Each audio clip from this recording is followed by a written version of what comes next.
नमस्कार दोस्तों, हरे कृष्णा, राधे राधे। आने वाली है शरद पूर्णिमा। शरद पूर्णिमा के दिन से कार्तिक के महीना शुरू हो जाएगा और कार्तिक के काफ़ी सारे नियम इस दिन से शुरू हो जाते हैं। कार्तिक के क्या-क्या नियम होता है, दीपदान कैसे किया जाता है, इनकी सभी का डिटेल्स वीडियो मैंने आप सभी के साथ शेयर किया है। वीडियोज़ को ज़रूर देख लीजिएगा, बहुत अच्छी वीडियोज़ है। आज इस वीडियो में हम देखेंगे कार्तिक के अगर सभी नियम हम लोग नहीं ले सकते, जो कि गृहस्थ जीवन में संभव भी नहीं होता है, तो महिलाएं इन 5 नियमों का पालन जरूर करें। कार्तिक के मास माना जाता है पाप नाशकारी महीना होता है। कार्तिक के महीने में अगर पूरे महीना व्रत ना कर पाए तो कम से कम इन 5 नियमों का पालन हमें जरूर करनी चाहिए।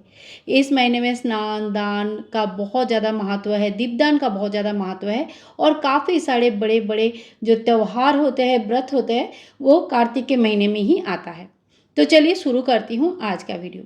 सबसे पहला नियम है स्नान का नियम। सबसे पहले देखिए, हमें कार्तिक के महीने में सुबह सुबह तारों की छाँव में स्नान करना चाहिए। अगर संभव नहीं है तो जितने बजे भी आप उठते हैं उस हिसाब से कर सकते हैं। कार्तिक स्नान का जो नियम है वो 4 से 5 बजे के बीच हो जानी चाहिए।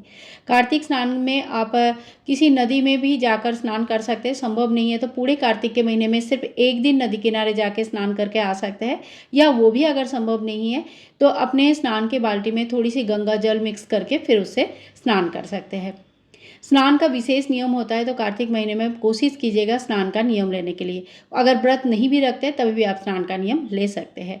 दूसरा जो नियम होता है वो तुलसी जी की पूजन करने का नियम है। अगर घर पर आपके शालिग्राम जी विराजमान है तो कार्तिक के महीने में तुलसा शालिग्राम जी का एक साथ पूजा करने से विशेष फल प्राप्ति होती है और हमें तुलसी माता और शालिग्राम जी का साथ में पूजन जरूर करनी चाहिए। साथ ही में हमें करनी है दीपदान। सुबह और शाम दोनों टाइम दीपदान करना है। दीपदान करने का नियम ये होता है कि सूर्यास्त से बाद यानी कि जो गोधूली बेला होता है उसमें दीपदान किया जाता है और सूर्योदय से पहले एकदम तारों के छाँव में अंधेरा जब रहता है उसी वक्त दीपदान किया जाता है। तो दीपदान हमें तुलसी में जरूर करनी चाहिए। इसके साथ ही कुछ देव वृक्ष है जिनको कार्तिक के महीने में विशेष रूप से पूजा जाता है। आप चाहे तो कार्तिक पूर्णिमा शरद पूर्णिमा से पहले ही यानी कि कार्तिक महीना शुरू होने से पहले ही इन पौधों को अपने घर पर लाकर छोटे गमले में लगा सकते हैं। 1 महीना तक उनका सेवा पूजा कर सकते हैं और क्योंकि ये पौधे बड़े होते हैं तो आप चाहे तो इन पौधों को किसी मंदिर या किसी अच्छी खुली जगह पे इनका रोपण कर सकते हैं 1 महीने के बाद और देखभाल करके इनको बड़ा कर सकते हैं। तो देखिए कौन सा पौधे का इस समय पूजा किया जाता है। सबसे पहले तो देखिए तुलसी मैया का पूजा होता है, सभी घरों में रहती है।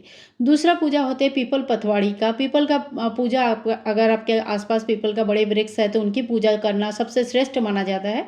अगर नहीं हो पाता है तो घर में छोटा सा एक पीपल का नर्सरी से वृक्ष लाके आप लगा सकते हैं। 1 महीना पूजा करने के बाद उसे किसी अच्छी जगह पे रोपण कर देना चाहिए। पीपल का वृक्ष घर पर नहीं लगाया जाता है, सिर्फ कार्तिक की पूजा करने के लिए 1 महीने के लिए नियम के लिए आप लगा सकते हैं।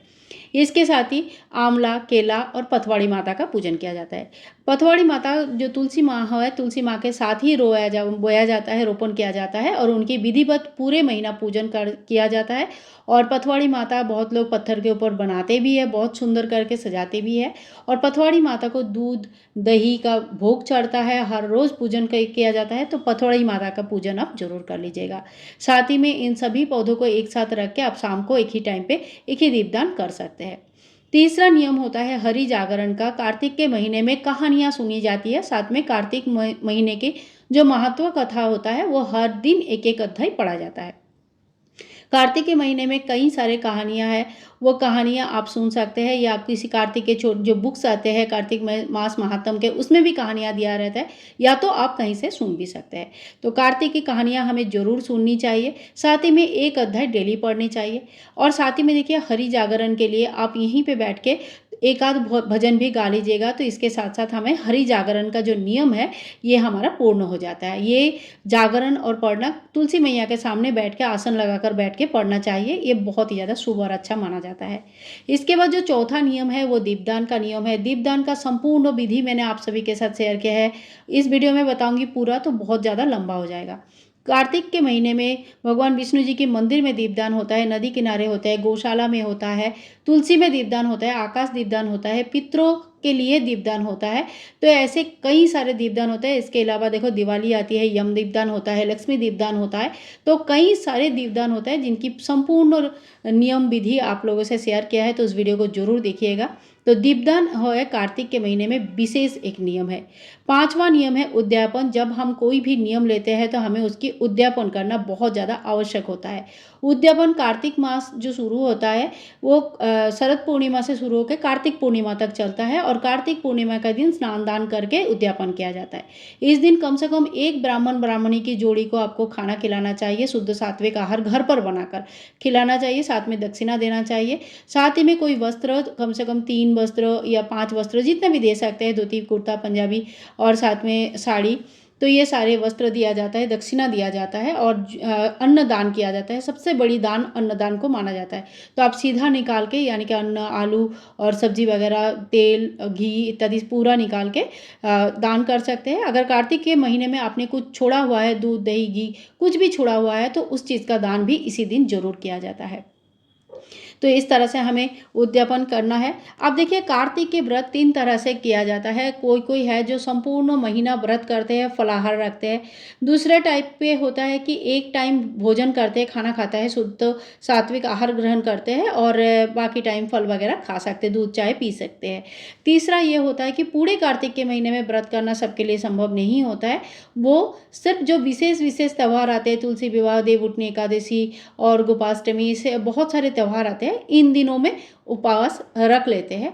और बहुत सारे लोग कार्तिक के लास्ट के 5 दिन जो कि पंचभिकु के नाम से जाना जाता है, भीष्म पंचक के नाम से जाना जाता है, वो 5 दिन नहाते और नियम लेते हैं। कार्तिक की संपूर्ण नियम वो 5 दिन के लिए लेते हैं। ये भी बहुत श्रेष्ठ नियम माना जाता है। अगर आप पूरा नहीं कर सकते तो आप भीष्म पंचक का नियम जरूर लीजिएगा।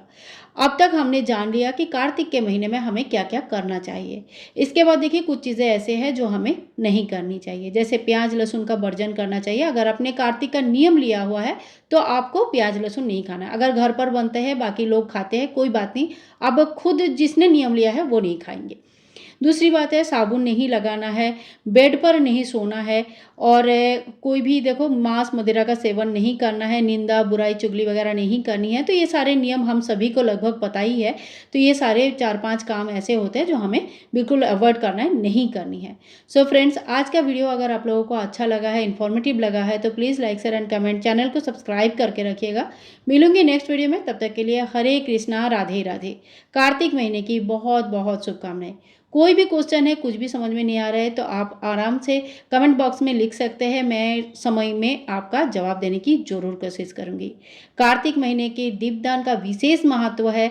अगर कुछ भी नहीं नियम ले पाते हैं तो कम से कम दीपदान और दान और स्नान, ये 3 नियम आप जरूर ले लीजिएगा। सुबेरे उठ के स्नान करना है, दीपदान करनी है और जितना हो सके दान करना है। दान में भी अन्नदान का विशेष महत्व होता है। सो फ्रेंड्स, आज के लिए इतना ही। मिलूंगी नेक्स्ट वीडियो में, तब तक के लिए bye bye and take care.